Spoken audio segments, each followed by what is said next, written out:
You know, one thing I want to talk about is, and this is kind of jumping back a little bit, but employers. What do employers need to know? I mean, when you said, you know, the doctor went and told your employer, and then your employer called and said, hey, toodles, you're done. It's just like, I mean, that to me, that was jaw dropping. And I hear, not necessarily that the doctor tells them, but I hear that somehow they find out, if it's through the grapevine or whatever, and then it's just like it's all over. There's not a conversation, there's no information, but it's just, they look at it as a liability, it seems like, to the organization. Of all the things that employers should manage better and don't, it is the management of a medical retirement due to dementia. Now, there's a few things that should be considered. One, if they make the decision that there's absolutely no other work opportunity that they can give that person, and see, I felt, I had, we have, I don't know about you guys over there, but we have health restructures like they're, you know, let's change the flavour of the ice cream today, we'll have a health restructure.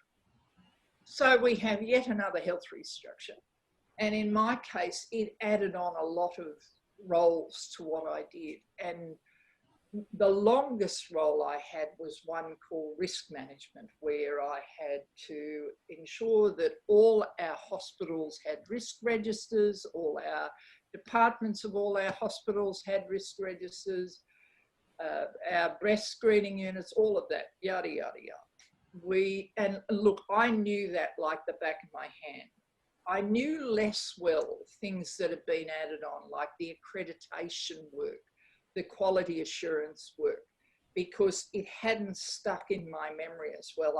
I knew even less well than that, the patient advocacy stuff that I was being involved with, because it meant a lot of meetings with consumers, etc. And my memory, as I said to you, was short. I was pretty okay with a thing called the Legislative Compliance Register, because I set one up on a database. In fact, the New South Wales Department of Health were actually looking at it for a period of time. I was pretty au fait with computers in that respect. But there were things, the one task I knew was risk. And I felt that if I had been left with that one task to do, I would have been okay. Even if it had been part-time, I would have been okay. The fact that I was not given that opportunity, I found really difficult. And as health, I felt health should have known better, because of all the industries that should know and understand the idea of compassion. It should be health, you would think. You would think. So I have been educating, because the one thing I will say, after a period of time, I used to try and bash on the door of our local hospital to come in and talk to the staff. And for a long time, they sort of kept me at bay, maybe because they knew that the moment they got me in the door, they couldn't shut me up. But they kept me at bay. And then last year, they wanted to set up a dementia-friendly committee, so they invited me onto it. And then they said, oh, do you mind doing a few talks to our staff? And suddenly I'm doing talks to all of the departments.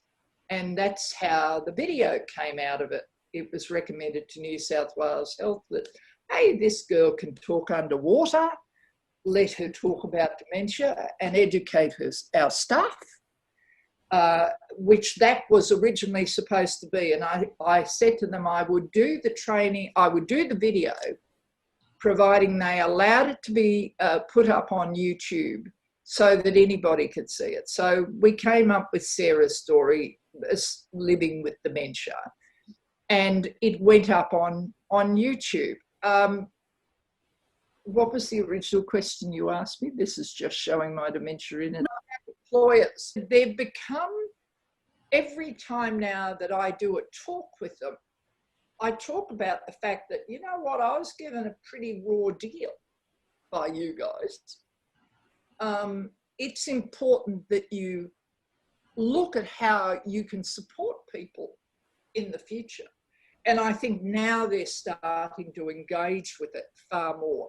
And I said the most important thing is if somebody's got a diagnosis of dementia, and it is one whereby you've looked at all the options, you cannot keep those people on board, then make sure when you put them out the door on medical retirement that you offer them counselling, that you don't just out the door, ta-da, give them counselling, because this is the hardest diagnosis to get your head around and to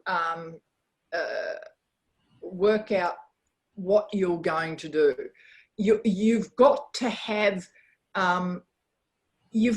some support, so offer them counselling. So these are the sort of things that our HR are now looking at to see what we can do, certainly in our area here.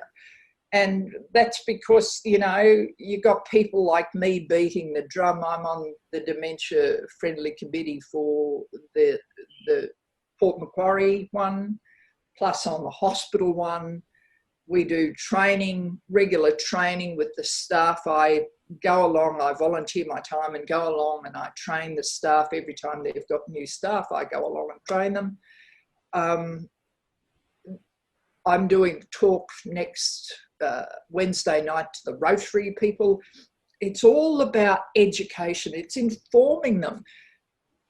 The amount of people who have no idea there are 102 types of dementia and counting, that Alzheimer's has 6 classifications within it, that children get dementia. It's just, it's mind-blowing what people don't know. So I see my role now, and I think I've finally sort of nestled myself into it, is to educate, and I sit on the National Advisory Committee for Dementia Australia, is to advocate, is to do the talks, is to put myself out there. And in doing the film, I was putting myself out there because up under Len, if I did a piece for the paper, it was always Sarah. It was never Sarah Ashton. Now it's, well, to hell with it. It's Sarah Ashton. It is what it is. Well, I love employers should have buy-in. Don't blast and will let your people go without supporting them. That is poor employment practice, and you need to get your head round it and wake up to yourselves. Sorry. One phrase that you use that I don't hear much here in the US, that even just gives it a little more dignity that we don't have, is a medical retirement. People just look at it, no, you're fired. You know, I mean, that's how it's viewed. It's not even termed as a retirement. And the other thing I want to mention, and I caution people with dementia to be careful with this, because everybody's looking for a purpose. And I was, even though I wasn't diagnosed, but I was dealing with my mom, is the usability that organizations and companies think they have over you to give you purpose and not compensate you. And so one of the things that I see that's happening here a lot in the US is that organizations have now figured out, boy, there's a lot of people like Sarah out there that really know this from the inside out. And we're going to have her speak, and we're going to have her be on this committee, and we're going to have her head up this, and and pretty soon they're burning the people out. And when people with dementia get to a kind of that burnt out, worn out space, it takes time to come back. I mean, many of them talk about, you know, I go and I speak, but it takes me 2 or 3 days to recoup from that too, you know, as time goes on. And that is something I don't think organizations and companies understand, that that it is nice to be recognized and it's nice to be heard, but they need to know how much that takes out of you and what a commitment that is on your part to better the world. And I give them kudos for doing that, but I think there has to be more of a balance, because I see that starting to get out of whack a little bit, where I think it can, in some cases, be harming people because they're being pushed too far. And maybe you don't agree with that, and I'd love to hear you. No. I actually absolutely agree with it, but I suppose I have 2 breakdowns. do this for my old employer because they've finally recognised that what I'm trying to advocate for makes sense. And they want to educate their staff. They want to educate their community, etc. So I'm happy to help out there. Service groups that are things like Lions and Rotary, which I'm talking to next week. Lions I'm a member of, and I do a lot of work with them. I am, I suppose, their best representative on the subject of dementia. I do that for Lions here.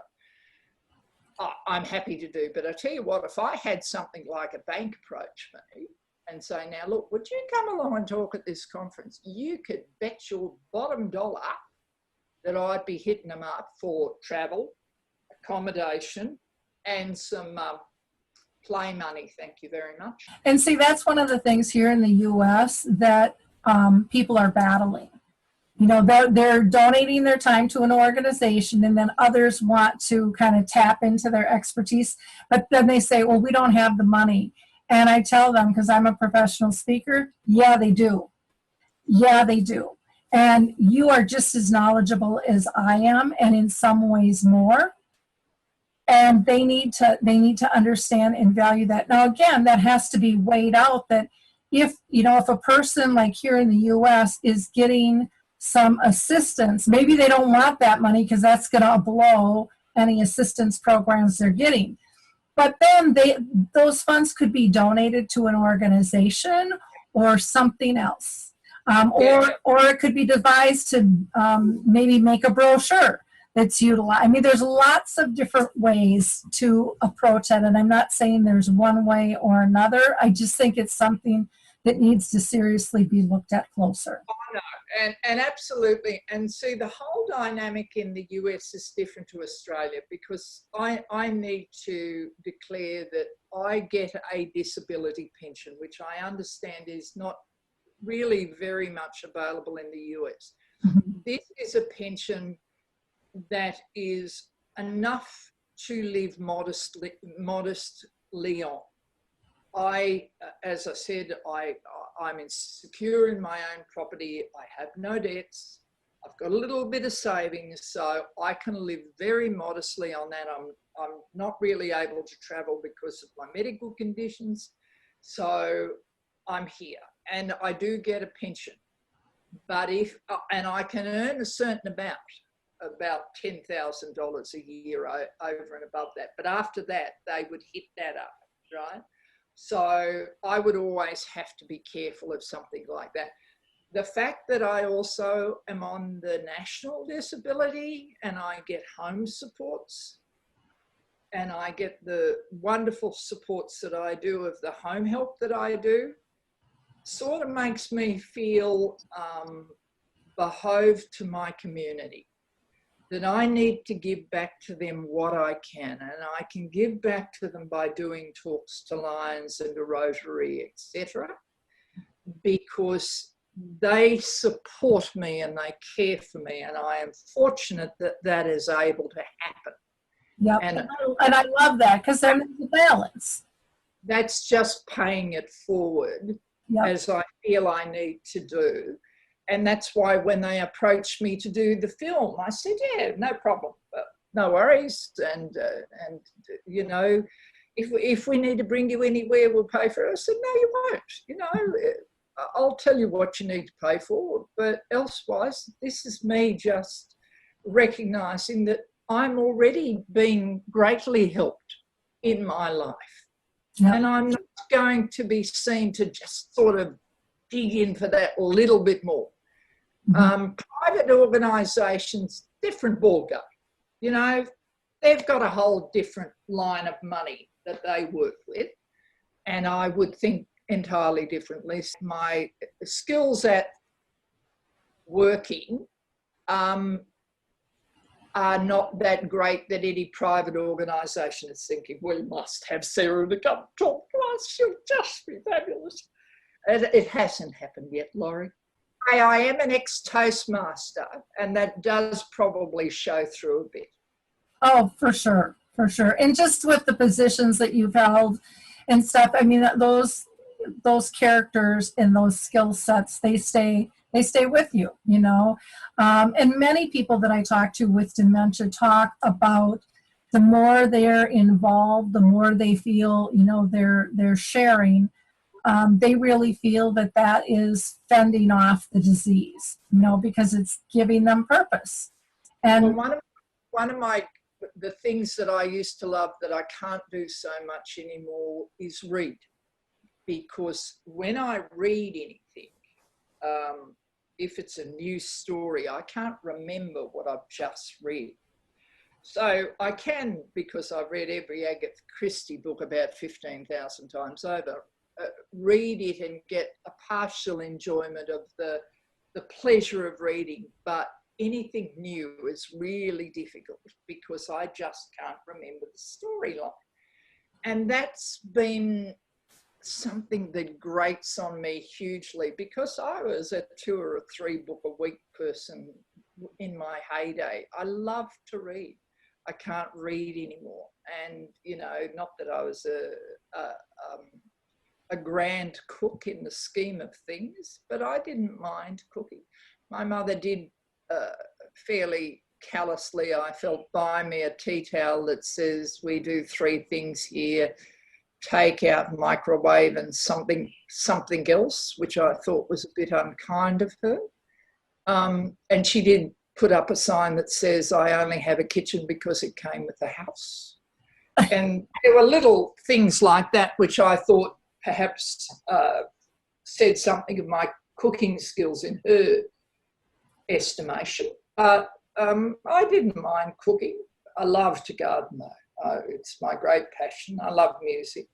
I love my animals, and I love my birds. And at the moment with COVID, that's where I'm centred on. My world is centred on that. yeah, wonderful. I just so appreciate your sharing your story, your honesty. If you were to talk to somebody who was thinking, God, they're maybe worried they might have dementia, or maybe they were recently diagnosed, what would you tell them? It's not easy. In the film, I say, I'm asked a similar question. It's, what would be your take-home message? And I always say, try not to be afraid. And it's probably the truth.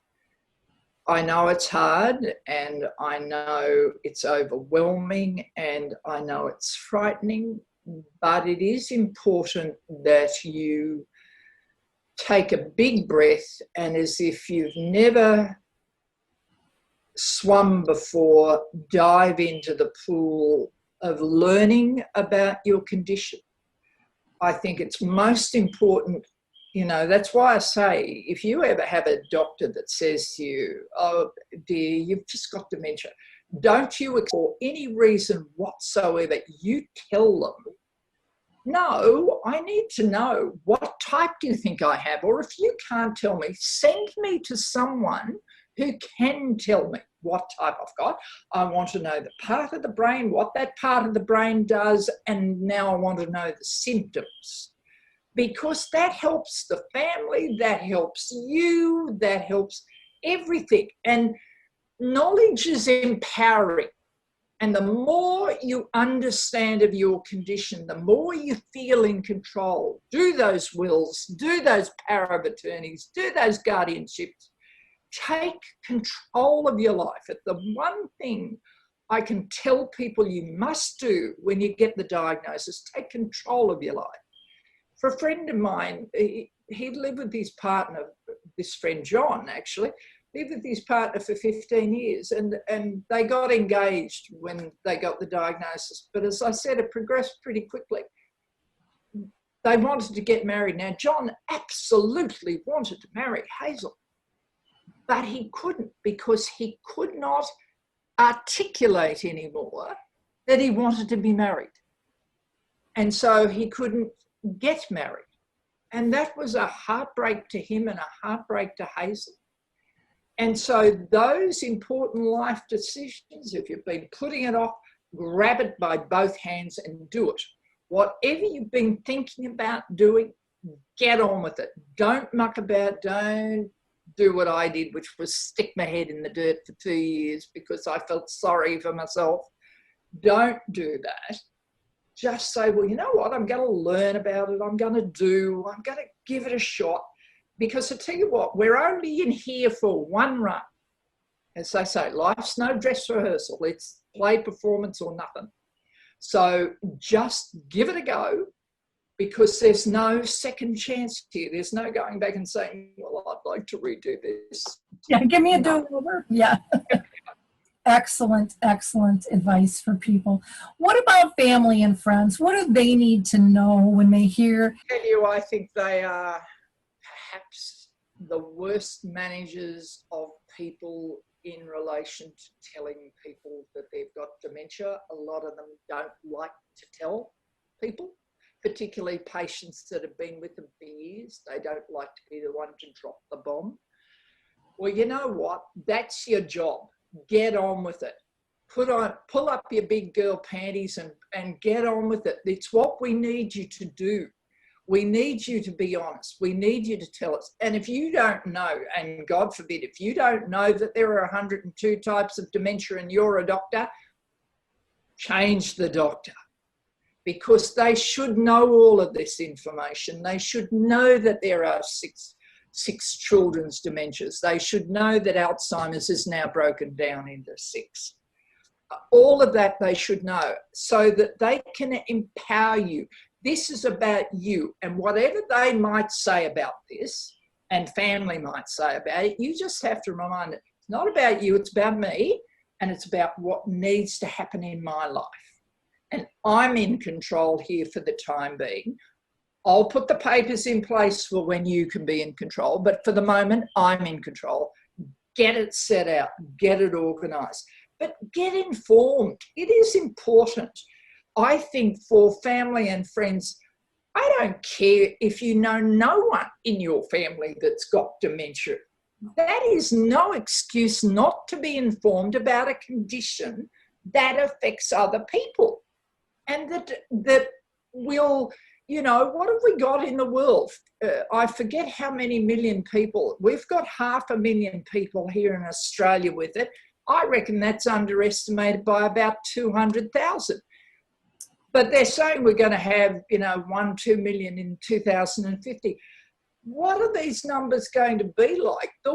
We have to have communities and societies that says, you know what, as difficult as these conversations are, and I think it's got something to do with that whole issue of going back to the late 19th century, where people who appeared mad ended up in insane asylums. They were demented. And God, I wish there were a different word. I suppose that's why my doctor came up with progressive cognitive deterioration that's non-recoverable, but that's just too big a mouthful for me to be spouting out every time. It's just important that we as a society and as a community make ourselves aware and understand what it is that's out there, what it is that affects old people, why they are the way they are, not shy away from them, engage them. You know, like my Lions group, got 1 or 2 of us in the group that have got dementia.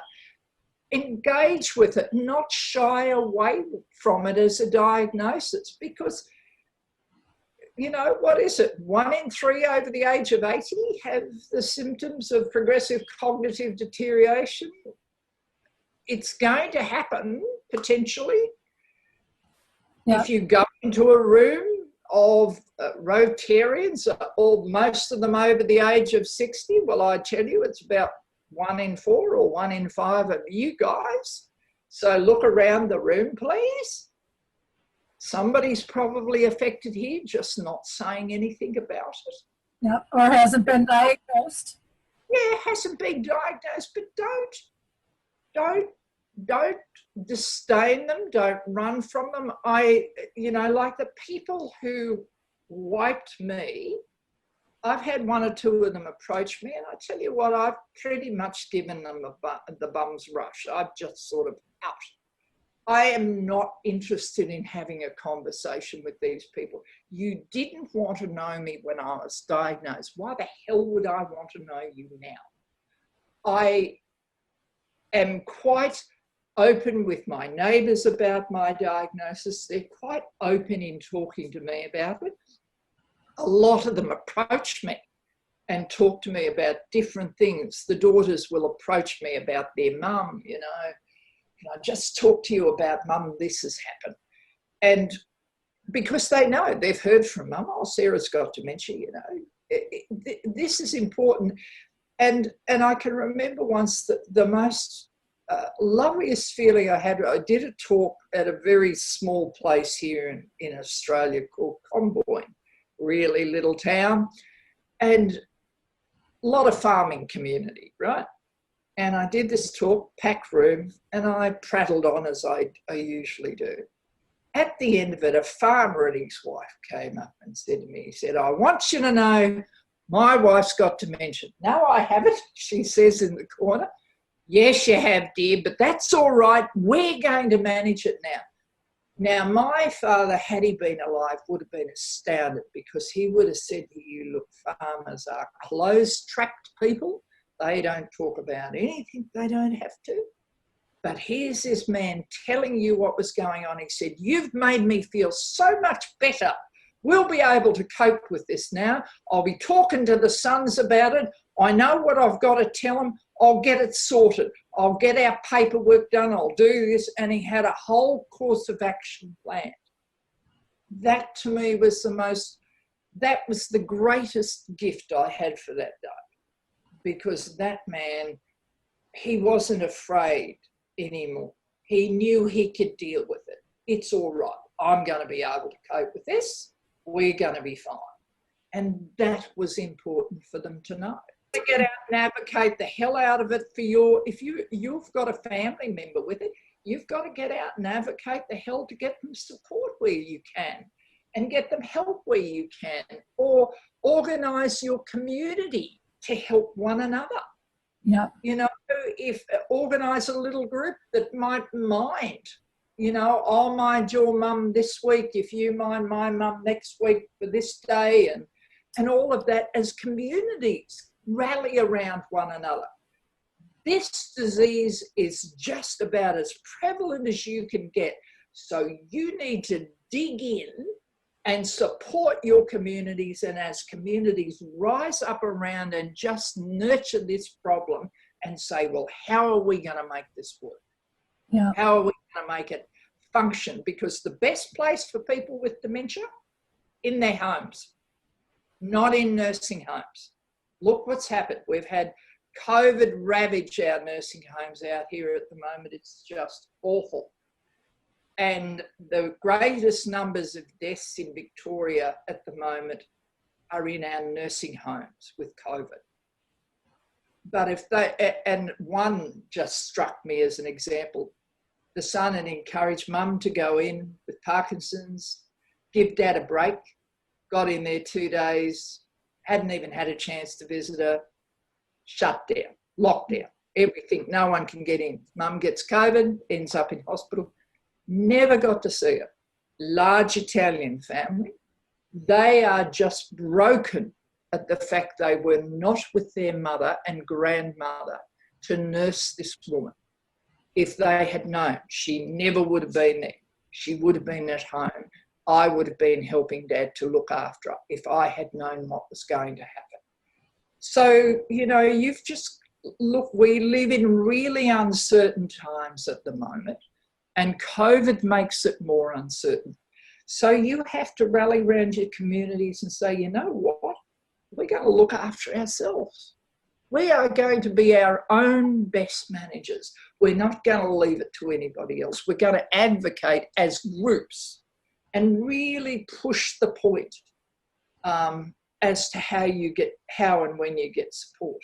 And I mean, the greatest thing, I know people will probably scream at me, but the best thing I think ever happened was Obamacare, because I've got friends of mine over there in the US that are on my support groups that got onto a healthcare finally because of their diagnosis of Chiari, like I've got a Chiari group called It's All in Our Heads.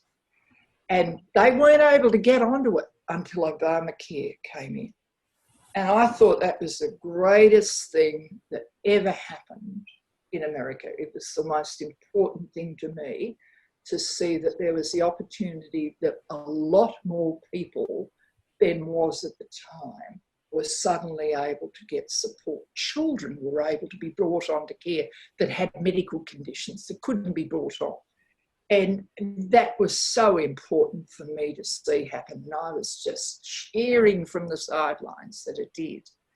It's important to have those supports. I mean, it's a big struggle for the US at the moment, and I admire you facing your challenges the way you do. You do an extraordinary job. It's a battle.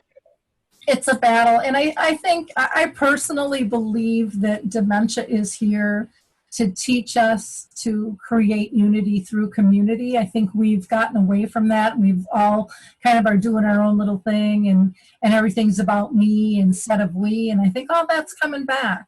I think it's being forced. I think even through all the political chaos around the world, it's pulling communities together and saying, what are our priorities to take care of one another, and recognizing what other people's needs are in a way we have overlooked it for a very, very long time. If maybe COVID teaches us one thing, aside from the catastrophic issues it's brought into many of our lives, it's perhaps that we need to start to pick up the hands of our neighbours who need their hands picked up and help them. And it's to say, well, you know, we know that dementia happens. What are we doing about it in our community? How are we managing it as a community? What can we do to help our neighbours who are looking after mum and dad and trying to work? What can we do to help the community manage better? Can we set up day respite, like we have day respite programs out here? I don't know whether you have them in the US, but we do have them out here. And people can send a person who's got dementia to the day respite program to give the carer a break. We have people who come in for a couple of hours a week to give the carer a break so they can go and do the shopping, that sorts of things. Those types of things are really valuable, and they're nurturing as communities to do. This is what communities of, you know, our forefathers did. They got in and they helped one another. Yeah. This is what extended families did. They got in and they helped one another. You know, even with extended families, we've lost that sense of unity that tended to exist with, you know, all of the relatives coming together. I remember with my father and my mother's families, their siblings were very close all their lives, and they travelled between one another well into their 80s. And then when they couldn't travel, they were on the phone. You know, it was that, I'm caring for you. I still love you. I still want you to know I love you. I still want you to know I'm here for you. That's very, very important. Yeah, I totally agree. Well, Sarah, thank you so much for all the work that you are doing, for your bravery and honesty of sharing your story with us. I think you gave us so many insights, not only for families, but for professionals, for employers, for communities, just so well-rounded in terms of the information that you gave us. And I just honor you in what you're doing and how you have stepped up and stepped in to make the world better. Well, look, I am so grateful for the opportunity to speak with you. I know it was me who reached out to you. I'd been seeing your podcast come through, and I thought, oh, I just might splash out here and have a go and see if I can get onto Laurie's program, because I hope that the video might provide you with some insights into how I was dealing with it or not dealing with it. And hopefully the chat we've had today, and I'm always happy to come and have a chat, One of the things that I'm doing one with one of our ABC programs here on Monday, actually. And what we're going to do is, we've got Dementia Month in September in Australia, and Dementia Week is the final week of September. So we're telling them on Monday that I will come back and they can have sent in their questions, and I will come back and I will answer them. So that's what we're going to do with them. I do anything anything for the cause, Laurie, anytime. You know that. I've been a long time admirer of your wonderful work, and I'm always, always very happy to help you. Well, great. Well, thank you. And, you know, the show, you know, when I changed careers, I used to be in residential real estate, and I worked with assisted livings and memory care. And they were actually the ones that told me I needed to step into this space to give hope. And I had no idea that I would end up giving up my job and switching careers and doing the whole thing. But from day one, I've had two goals. One is to raise all voices all around the world, because I think we can progress faster when we share our stories and our ideas. We don't always have to agree.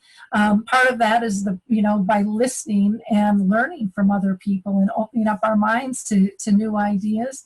And the other was to level off the playing field from the little guy to the big organizations who think they own the space. We all own the space, and we all have value to bring. And the faster and the more comfortable we can have these just general conversations, I think the more progression we're going to make. We are so lucky to have your advocacy. Minnesota, isn't it? Yep. Am I right? Minnesota, you're a lucky lot to have Laurie out there advocating for you, because it's an important voice. She does some great talks with people, and I just applaud your work. Well, thank you. And anyone listening, like I said, all voices are welcome. Just reach out to me at Lori@alzheimerspeaks.com, or just go to alzheimerspeaks.com. There's a big contact me button there too.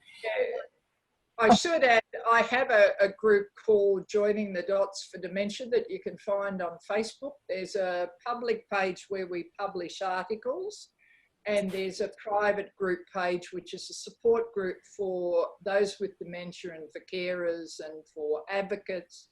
We do that. As I said, the other group I have is those it's all in our heads for those with rare neurological conditions like mine. But always happy to have people come on, always willing to be supportive. It is a very nurturing environment there. We don't tolerate any bad behaviour. So you will always be cherished and supported by our group on that page. But again, thank you, Laurie, for your time, for your advocacy, and I do thank you for this opportunity today. Yeah, well, I was really looking forward to chatting with you, and you didn't disappoint, that's for sure. And we'll list Sarah's contact information so you can reach out to her as well. And again, thank you, listeners, and make sure that you share this with others. This was a really informative conversation that I think everybody at every level needs to hear. And we will also list the video Sarah was talking about, because that's a very powerful interview as well. And you won't be disappointed by taking the time to listen to, I think, either of these. So thank you all, and take care, and we'll talk soon. Bye now. Bye.